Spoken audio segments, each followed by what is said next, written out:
Hola, me da mucho gusto saludarlos nuevamente a todos nuestros seguidores de Misioneros de Guadalupe. Ya estamos aquí en nuestro curso de liturgia para seguir la cuarta sesión, donde vamos a ver los elementos litúrgicos. Vamos a ver todos los elementos que acompañan a la liturgia en la misa, al sacerdote en la vestimenta, los lugares del templo para realizarlo y las posturas del cuerpo que debemos de tener. ¿Vale? Pon mucha atención, comenzamos. Objetos litúrgicos. Los elementos litúrgicos es todo lo necesario para celebrar correctamente un evento litúrgico, como es la celebración eucarística, que es el centro de nuestra fe, y la administración de los sacramentos y cualquier otro evento litúrgico, como el rezo del Vía Crucis, el rosario, etc. En la Iglesia, en la antigüedad, los accesorios litúrgicos tenían una importancia menor a imitación de Jesucristo. Ya cuando la liturgia se fue desarrollando, los rituales se fueron haciendo más complejos y por lo tanto los objetos litúrgicos llegaron a ser un componente indispensable y de gran valor simbólico dentro de la celebración. También la forma y los materiales empleados para la creación de los objetos litúrgicos se transformaron mucho a lo largo de los siglos, siguiendo reglas específicas. Así, los accesorios de liturgia se enriquecieron con decoraciones de cincel e incrustaciones realizadas por artistas excelentes y hábiles artesanos, que llevaron el arte y la belleza a la iglesia y lugares de culto, creando verdaderas obras de arte, muy lejanas de los objetos comunes. Pero sin olvidar que la iglesia respeta también el principio noble de la simplicidad. ¿Sí? La forma y la materia son mucho más importantes que la estética y las decoraciones.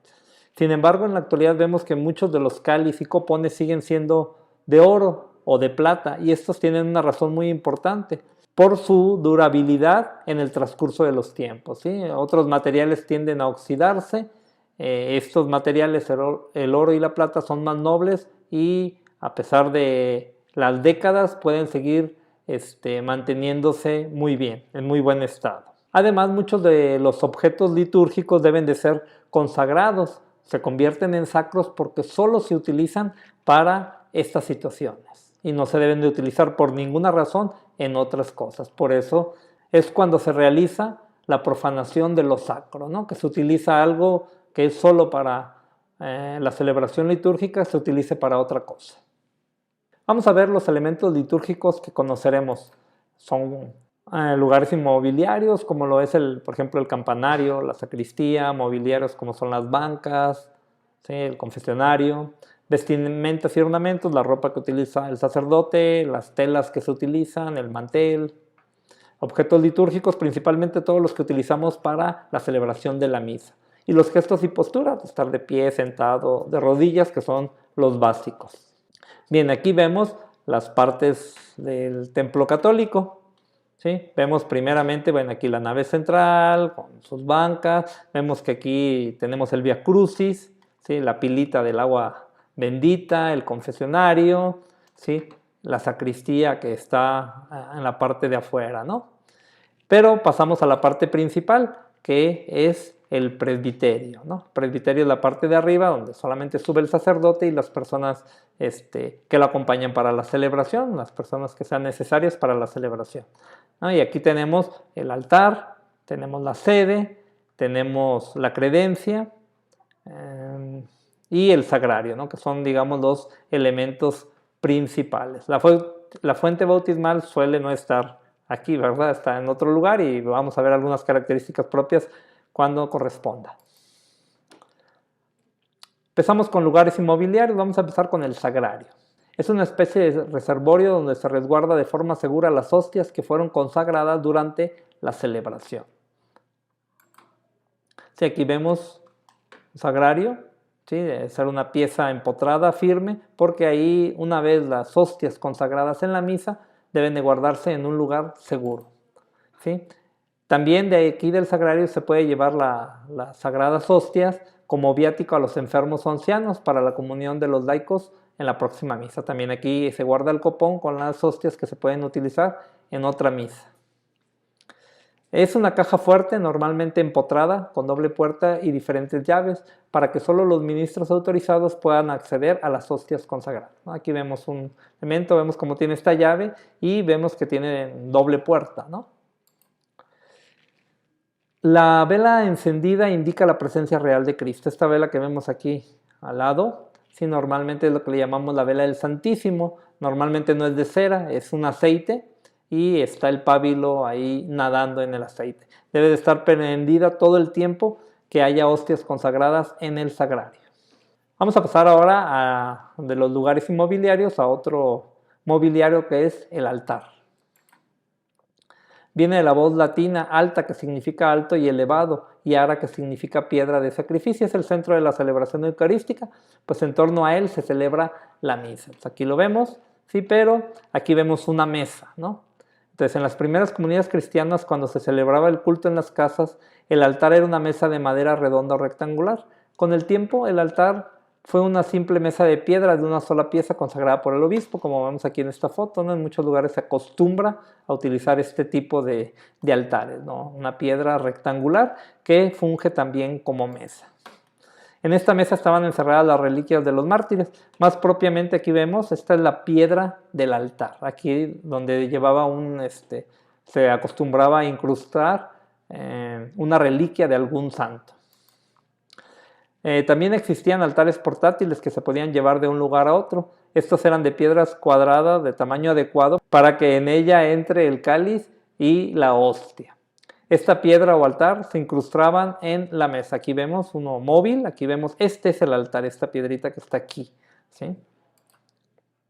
El altar era de piedra porque Cristo es la piedra angular. Por eso es que se acostumbra el uso de piedra, aunque los nuevos pues ya no necesitan ser de piedra, porque con el Concilio Vaticano II se cambió un poquito a hacer la parte más de celebración y participación. Por eso se utiliza hasta el adorno del mantel, ¿no? Porque estamos en una celebración y ya no tanto en un sacrificio, que vemos en el Antiguo Testamento, en los ritos de sacrificio, pues siempre era sobre una piedra, se ofrecía a la víctima, ¿no? Y entonces aquí era esta piedrita donde debía de ponerse el pan y el vino que se iban a consagrar en el cuerpo y la sangre de Cristo, que era el que se ofrecía como sacrificio. ¿Sí? Decimos ahora los altares pueden ser también fijos o móviles, pero no necesariamente de piedra. Ahora vamos a ver la credencia, es otro mobiliario que se utiliza en el presbiterio. Es la mesa colocada cerca del altar y contiene los objetos necesarios para el servicio del altar durante la ceremonia. Aquí tenemos una foto donde tenemos el cáliz, la patena, todo lo que se va a utilizar en la ceremonia de la misa. El nombre viene del latín creder, que significa creer, confiar. Este nombre tiene que ver con el uso de la credencia en las casas de los nobles. Esta era una especie de consola, muchas veces empotrada en la pared y cerca de la mesa del festín, como vemos aquí, ¿sí? Es importante que se tenga esta credencia porque muchos de estos objetos que se utilizan, como dijimos, son sacros, son solamente para este uso y por lo tanto deben de tener un lugar. Vemos, por ejemplo, el cáliz. Su lugar es en la sacristía, está guardado bajo llave. Cuando se va a utilizar en la misa, debe de estar en la credencia y una vez que se presentan las ofrendas, debe de estar en el altar. Son los lugares que debe de estar, no debe de estar en otro lugar.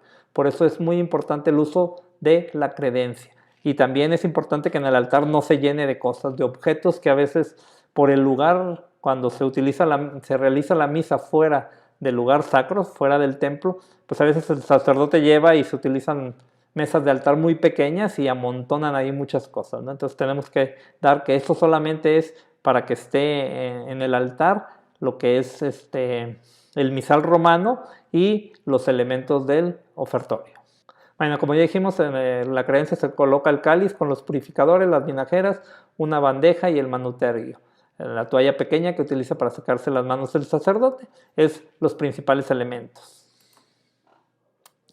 Otro lugar es el ambón y el atril. Es el lugar desde donde se proclama la palabra de Dios, la lectura. Debe de estar reservado solo para ello. Eso es el ambón, ¿no? Aquí vemos unos ambones, unos fijos de piedra, de mármol muchas veces, o de madera bien diseñados. Suelen ser amplios, ¿sí? Debe de estar revestido con los ornamentos litúrgicos y normalmente llevar la cruz y suele tener compartimentos para guardar los leccionarios. Aquí vemos, por ejemplo, por la parte de adentro vemos cómo tiene estos espacios para que aquí guardemos los leccionarios Y el ornamento litúrgico es muy importante, sobre todo cuando no tiene símbolos, ¿no? Hay que poner el ornamento del color litúrgico que corresponda y la cruz si es que no la lleva.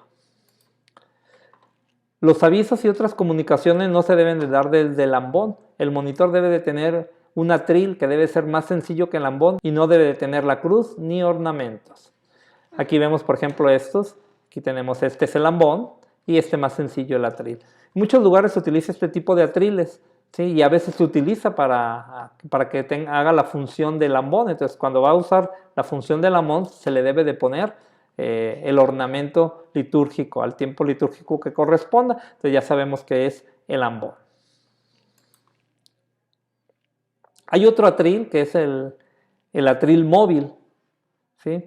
Este se utiliza en el altar precisamente para poner el misal romano. Entonces este es importante, también es un objeto sacro, solamente se debe de utilizar para eso. Otro de los lugares es la sede.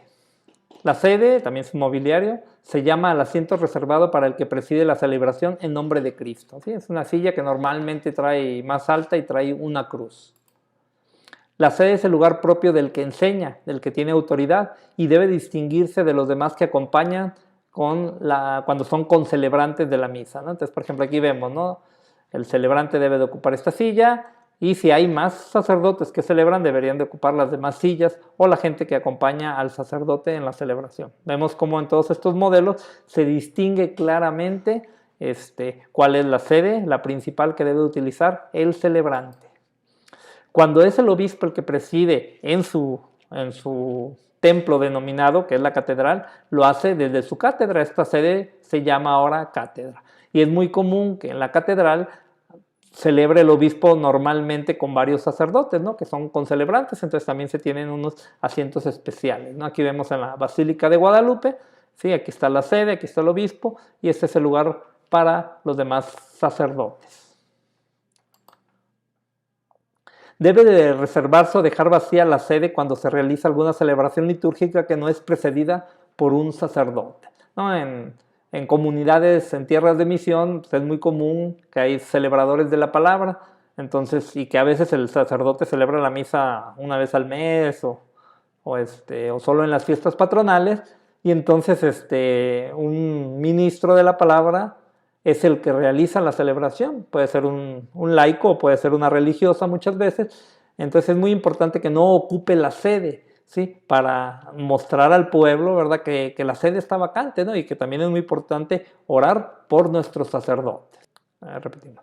Entonces cuando lo realiza una persona que no es el sacerdote, ya sea una religiosa o un laico, no se debe de ocupar la sede. La persona no se debe de sentar aquí en la silla principal, debe de sentarse en una de las laterales.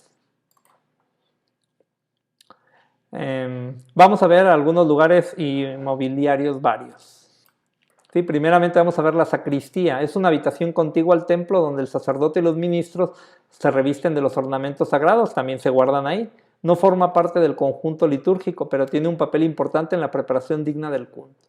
Decíamos que muchos de estos elementos son sacros, solo están diseñados para utilizarse en esta celebración, así como los ornamentos del sacerdote o los objetos litúrgicos. Entonces, el lugar para guardarlos es la sacristía, ¿no? Y muchos de estos objetos deben de guardarse bajo llave. Luego tenemos la fuente bautismal y el cirio pascual, que están normalmente en el templo. Se destina a un lugar con forma de fuente en donde se derrama el agua del bautismo que nos hace hijos de Dios. Este rito siempre debe estar acompañado del cirio pascual, que significa la presencia de Cristo. Aquí lo vemos, el cirio pascual.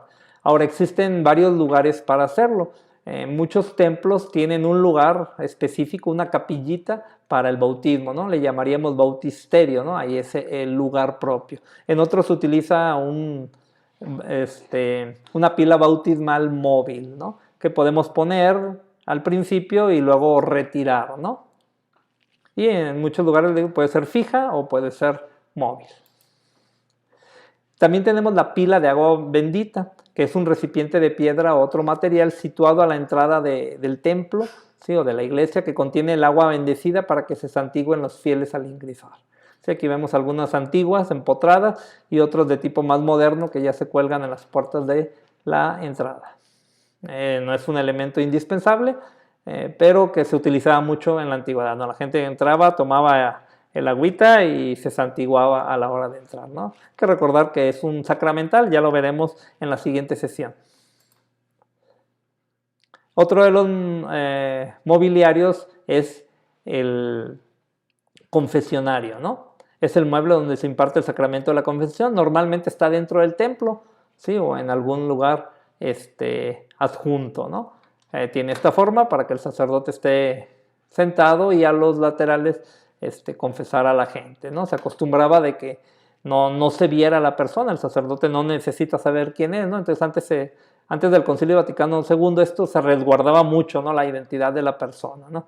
Hoy en la actualidad, bueno, ya le hemos quitado pues esa parte, ¿no? O sea, no es necesario, al final Dios es el que conoce nuestros pecados, ¿no? Entonces se ha empezado a utilizar este tipo, una pequeña división para que el padre no esté encerrado así en una caja, o incluso estos así donde están frente a frente, ¿no? Dos sillas, está el sacerdote enfrente, o algunos incluso más modernos tienen una mesa enfrente y a un lado una especie de confesionario, ¿no? Si la persona quiere utilizar la parte que no secreta donde no se le vea el rostro, pues puede utilizarlo, o si gusta puede sentarse en una mesa enfrente del sacerdote, acompañada a veces de la Biblia, ¿sí? Y alguna vela para darle esta parte sacra al sacramento, ¿no? Y que la palabra de Dios pues, puede servir al sacerdote para iluminar a la persona que se confiesa, ¿no? Aquí vemos una mesa ya más adaptada con todo lo que requiere un sacerdote para confesar.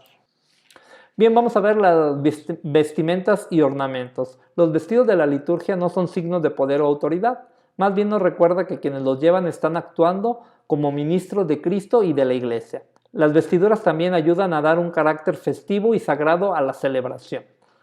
Sí, cuando vamos a una fiesta, pues normalmente nos ponemos una ropita mejor, ¿verdad? Nos peinamos y nos arreglamos un poquito, ¿sí? Entonces, bueno, igual aquí para que le dé ese realce a la celebración. Los ornamentos son los accesorios que utilizan los sacerdotes, obispos, cardenales y el papa, como el solideo, la mitra, el anillo pastoral, entre otros. También los manteles del altar y demás telas que se utilizan en el ambón o en el atril, en la credencia, se consideran ornamentos. Veremos solamente los principales, los que corresponden al uso que hace el sacerdote ordinariamente para la celebración litúrgica de la misa. Vamos a ver las vestimentas del sacerdote. ¿Sí? Aquí tenemos la primera, el alba, luego se pone, bueno, se ciñe con el cíngulo, lleva la estola y cuando realiza, esto es suficiente para darle el carácter de ministro, de sacerdote, ¿no? Para impartir los sacramentos, y en la misa debe de utilizar la casulla. El alba, en su palabra latín significa blanca, es la vestidura básica para todos los ministros de la celebración litúrgica, tanto sacerdotes, que es el segundo grado, como para los diáconos y seminaristas. El cíngulo viene del latín signer, que significa ceñir. El cíngulo o ceñidor es un complemento necesario para ciertos vestidos amplios como la túnica o el alba, con el fin de ceñirlos mejor a la cintura. La estola, del griego stole, es una banda larga de tela de color litúrgico correspondiente que prende del cuello. La estola es común a todos los ministros ordenados, con la diferencia que los sacerdotes se lo colocan en torno a los dos hombros, en forma de U invertida, sobre el alba y abajo de la casulla, y mientras los diáconos lo utilizan de forma cruzada del hombro izquierdo a la parte derecha de la cintura. Los ministros se ponen la estola para distribuir la comunión o para el sacramento de la reconciliación. La casulla, en latín significa casa pequeña o tienda, se llama así a la vestidura que utiliza el sacerdote encima del alba y la estola a modo de capa o manto amplio abierto por los dos lados y con un hueco para la cabeza. La casulla es la vestidura que caracteriza al que preside la celebración eucarística. Cuando hay varios sacerdotes que presiden una misa, el principal, el que preside la misa, debe de llevar casulla. Los demás no es necesario que la lleven, con que vayan con el alba y la estola es suficiente. Ahora vamos a ver las vestimentas también del diácono, sobre todo para saber distinguir, ¿no? Cuando es sacerdote y cuando es diácono. Hay 3 grados sacerdotales, es el del diácono, el del sacerdote y el del obispo. Son los 3 grados que puede alcanzar una persona que se hace ministro. Entonces vemos aquí, ya dijimos, el alba es la misma, La estola también es la misma, pueden utilizar la misma, solo que el sacerdote la utiliza de esta forma, sobre los hombros, y el diácono la debe utilizar atravesada, en diagonal. Aquí vemos una foto, aquí vemos al sacerdote, este es el sacerdote que celebra, tiene la casulla, este es un diácono, la tiene en forma diagonal, y este es un sacerdote, ¿no? La tiene en forma de U invertida. Aquí vemos, miren, en esta otra foto, aquí es como una ordenación de diáconos permanentes. Hay dos tipos de diáconos, el diácono transitorio, que es el joven que va a ser sacerdote, ¿no? Entonces va a estar durante un tiempo como diácono y después va a recibir el ministerio del sacerdote, el segundo grado, y algún día podría recibir el tercero como obispo. Y el diácono permanente, que normalmente son personas adultos mayores, la mayoría de las veces casados o viudos, que van a estar solamente como diáconos, es decir, sirviendo al obispo, al párroco, a la comunidad, ¿no? Aquí vemos una ordenación, por lo que se ve los rostros son diáconos permanentes, este es el obispo, y por aquí vemos todos estos son diáconos, pero aquí hay un sacerdote, ¿no? Lo distinguimos claramente porque tiene la estola puesta en forma de U invertida. Para la celebración en la misa, cuando participa el diácono, ¿sí? Él puede utilizar, a diferencia de los sacerdotes, que ya dijimos que utilizan la casulla, que es esta, los diáconos utilizan la dalmática, ¿no? Que es muy parecida, solo que esta sí tiene mangas, es la diferencia, ¿no? Esta tiene mangas, mientras que la casulla no tiene mangas. Y muchas veces las dalmáticas son más elegantes que las casullas. Cuando un sacerdote, primero fue diácono, luego sacerdote, entonces cuando hace el servicio de diaconado, que lo puede hacer en una celebración, por ejemplo, donde está el obispo o donde está el papa, un sacerdote hace las funciones del diácono, entonces se pone una dalmática, ¿no? Aquí vemos igual probablemente una ordenación o simplemente una misa. Aquí vemos al obispo, aquí tiene su mitra, al sacerdote, ¿sí? Tiene su alba, y aquí vemos al diácono, tiene la dalmática, aquí están sus mangas. Otra de las vestimentas, a lo mejor ya poco uso, es la capa pluvial.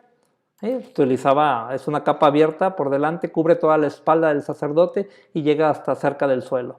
Sujeta adelante por un broche, en todo momento a lo largo de la historia suelen adornarse con flecos y bordados, ¿no? Aquí vemos una capa, la diferencia pues esta no se cierra, ¿no? Permite que sus manos estén por afuera. Servía en un principio para proteger de las lluvias y en las funciones al aire libre y procesiones, ¿no? Aquí vemos, por ejemplo, este sacerdote le permite pues, manejar aquí el micrófono con más facilidad, o a veces se utilizaba en las procesiones y caía la lluvia, por eso utilizaban este tipo de capas, y necesitaban ir pues cargando la imagen del patrono, de la patrona, entonces por eso es que se utiliza en forma de capa para que pueda utilizar también las manos, las tenga libres. Hoy se siguen utilizando en las mismas ocasiones para procesiones fuera del templo, pero también se utiliza en los laudes y vísperas cuando son muy solemnes, en las exequias, en bendiciones eucarísticas, para la hora santa o procesiones con el Santísimo. Algunas veces para celebraciones como el bautismo, matrimonio, confirmación y funerales cuando son fuera del templo, ¿no? Aquí vemos una foto del Papa utilizando la capa pluvial. La capa llamada pluvial puede ser de seda, raso o telas brocadas en los colores litúrgicos. También originalmente era negra porque para evitar se ensuciaba, se salpicaba de lodo, entonces pues se utilizaban los colores oscuros, ¿no? Ya con el tiempo que se utiliza menos para la lluvia, más como un complemento, entonces pues se hacen de los colores litúrgicos, ¿no? Para que según sea el tiempo litúrgico que se está viviendo en ese momento, se utiliza el color correspondiente. Bien, vamos a pasar a la tercera parte, que son los objetos litúrgicos. Vamos a ver solamente los que se utilizan para la celebración de la Santa Misa, los indispensables. Aquí tenemos una foto rápidamente para que nos indique cuál es el corporal, cuál es el cáliz, cuál es la patena, cuál es el purificador, la palia y el manutergio, que son los que lleva el acólito al sacerdote en el momento en que se presentan las ofrendas. El corporal es un pequeño mantel de color blanco, suele llevar una pequeña cruz bordada y se coloca en el altar, en el lugar donde va a estar los recipientes que contendrán el cuerpo y la sangre de Cristo, o sea, el cáliz y la patena. Es el mantelito para que si hay un derramamiento del vino o de la hostia, quede sobre el mantel. ¿no? Entonces aquí tenemos el cáliz, es donde se coloca el vino y el agua a partir de la consagración, que se convertirá en el cuerpo y en la sangre de Cristo, ¿no? En la patena es un plato pequeño y redondo que suele ser de metal, se colocan las hostias, que es el pan, y se convertirán en el cuerpo de Cristo. Normalmente es la hostia grande y es solo una, ¿sí? En toda misa pues se debe de consagrar por lo menos una, ¿no? Que sea la que consume el sacerdote, y si hay pocas personas, ¿no? Si ya hay más gente se utiliza el copón. La palia es un paño cuadrado y pequeño, ¿sí? Tamaño de un azulejo, y con este paño se cubre el cáliz para que no entren elementos extraños, ¿no? En el tiempo de que ocurre la consagración, pues se tapa para que no vaya a caerle alguna basura. El purificador es un pequeño paño de los tamaños de un pañuelo doblado a lo largo. Se utiliza para purificar los recipientes después de la comunión, ¿no? Se van a limpiar principalmente el cáliz y la patena, que ya contiene el cuerpo y la sangre de Cristo. Entonces este pañuelito va a absorber estas partes, ¿no? Tanto del vino como del pan que contienen el cuerpo y la sangre de Cristo. Entonces se le debe dar un lavado especial, que ya veremos en otras sesiones. Entonces aquí terminamos viéndolo nuevamente, ¿sí? Aquí está nuestro corporal, el mantel para poner, el cáliz y la patena que contendrán el cuerpo y la sangre de Cristo, la palia para que no le caiga un objeto al vino, ¿sí? A la sangre de Cristo ya no es convertida, el manutergio por si el sacerdote hay algún derramamiento y necesita limpiarse, también una función parecida a la del purificador, con el que se va a limpiar el cáliz y la patena al final de la comunión. Luego tenemos las vinajeras, ¿sí? Son dos pequeños recipientes con forma de botellas o jarras que contiene el vino de consagrar, que ya vimos en la sesión pasada las características que tiene que tener, y otra que contiene el agua. Luego tenemos el copón, su aspecto es parecido al del cáliz, con la gran diferencia que el copón tiene una tapa. Sirve para distribuir la comunión y para colocar las hostias consagradas en el sagrario. Sí, es el recipiente en donde vamos a guardarlo en el sagrario y va a contener el cuerpo de Cristo. El lavabo es un conjunto compuesto por una jarra con agua, un recipiente tipo compotera. Son para que el sacerdote, una vez que se presentaron las ofrendas, en un símbolo se purifique al lavarse las manos antes de la consagración.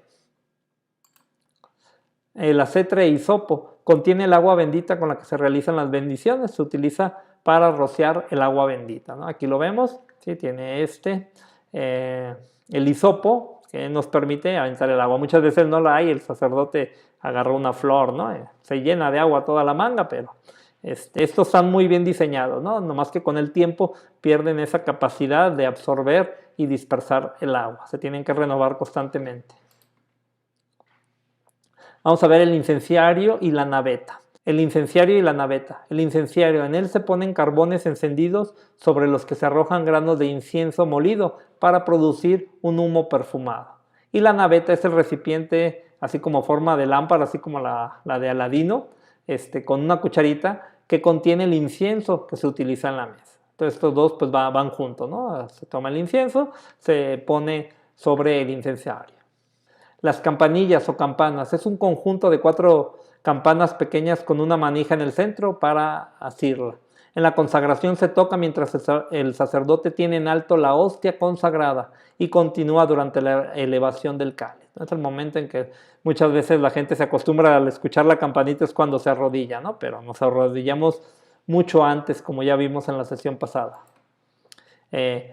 La cruz y las velas del altar. El crucifijo, que debe ser lo suficientemente grande como para ser visto convenientemente por todos los celebrantes y feligreses, se coloca en el altar para recordar al celebrante y a los feligreses que la víctima que se ofrece sobre el altar es la misma que se ofreció en la cruz. Las velas se encienden durante la celebración. Sí, tanto pueden estar en el altar, y si no hay un crucifijo grande, se pone uno sobre el altar. También está la función de la cruz alta y los ciriales, que son las que utilizan normalmente los acólitos. Bien, vamos a pasar ahora a la cuarta parte, que son los gestos y posturas durante la misa. Cuando celebramos el culto, toda nuestra persona participa, el cuerpo, el alma, el espíritu. Nuestra experiencia espiritual toma forma a través de los gestos y actitudes de nuestro cuerpo. En la celebración de la Eucaristía, los gestos de nuestro cuerpo nos ayudan a manifestar nuestra actitud interior y nos unen con el resto de la comunidad que celebra como un solo corazón. Si estamos todos de pie, o estamos todos cantando, o estamos todos sentados, ¿no? Es forma de comunidad, pero también es expresión, ¿no? La expresión corporal también nos indica, ¿no? Si vamos a alabar, si vamos a estar atentos, etc. La actitud muchas veces pues, dice más que las palabras. Por ejemplo, cuando la gente aplaude puede expresar mucho más que algunas palabras de alabanza, ¿no? Es ese contento, ese regocijo que puede tener la gente al aplaudir. Vamos a ver las posturas durante la misa, las tres básicas, que es de pie, sentado y de rodillas. ¿Sí? De pie significa estar listo, atento y mostrar respeto. Es una actitud de liberación. Ya no somos esclavos ni tenemos vergüenza ante Dios. Ahora somos hijos de Dios. ¿Sí? Entonces, hay varios momentos en los que tenemos que estar de pie, precisamente como señal de respeto. Luego, sentado es la actitud adecuada para escuchar. Nos sentamos para las lecturas y la homilía. También es la actitud del jefe que preside. Por eso también el celebrante, el sacerdote, tiene su sede, su asiento. Hay momentos en los que él también debe de estar atento.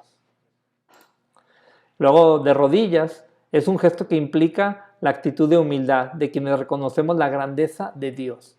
Es una actitud típicamente penitencial, signo de arrepentimiento. También es una actitud de oración individual, de meditación. Es la actitud de adoración frente al Santísimo. Se recomienda para reconocer la grandeza de Dios y la pequeñez de la persona. Aquí estamos hablando de la postura de rodillas, lo que significa. Luego tenemos otra que es el inclinar la cabeza o parte del cuerpo, indica respeto o humildad, es reverencia a alguien o a algo. ¿Sí? Luego tenemos una que se denomina genuflexión, que es arrodillarse. ¿Sí? Pero se realiza solamente en actitud de adoración. Cuando entramos a un templo debemos de hacer una semigenuflexión, por lo menos, como muestra de respeto al Santísimo Sacramento. En la consagración, también después de recibir la comunión, podemos realizar la genuflexión con una o las dos rodillas, siempre como un acto de adoración. ¿Sí? Entonces es algo que cuando entramos hacemos este pequeño signo, ¿no? Debe de ser inclinar un poco la espalda. El ritual de la adoración nocturna de aquí de México nos indica tres tipos. La semi-genuflexión, que es cuando inclinamos un poco de la espalda y que la hacemos, por ejemplo, cuando entramos o pasamos por fuera del templo, ¿no? Es una pequeña reverencia que hacemos, ¿no? Pero en adoración a que ahí está Jesús, que ahí está Dios. Y ya la genuflexión completa, pues es arrodillarse, puede ser con una sola rodilla, como vemos aquí al acólito, o con las dos rodillas. Y nos marca también una genuflexión completa en el ritual de la adoración nocturna, ¿no? Que es postrarse con las rodillas y poner la frente también sobre el piso.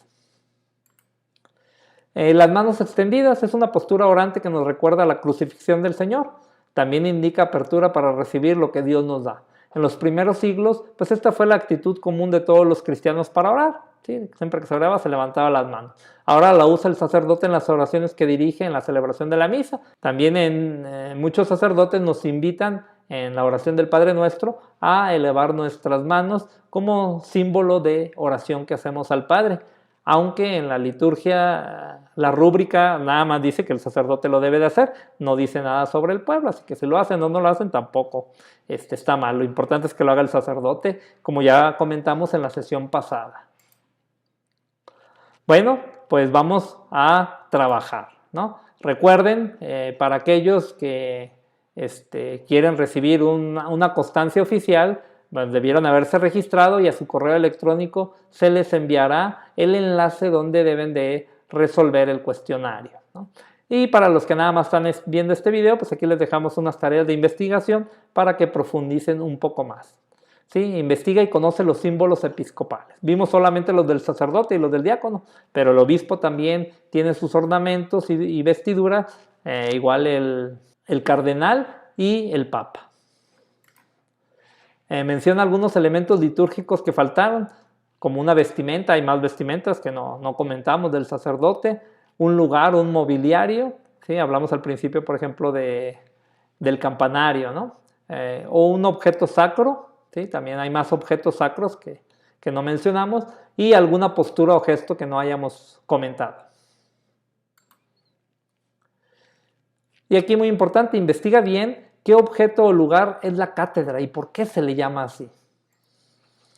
Bien, pues con esto hemos terminado nuestra cuarta sesión. Espero que sea de provecho para ti, que investigues un poquito más y sobre todo que nos sigas acompañando en la próxima sesión donde vamos a ver un tema muy interesante que son los sacramentos. Nos vemos hasta la próxima. Bye.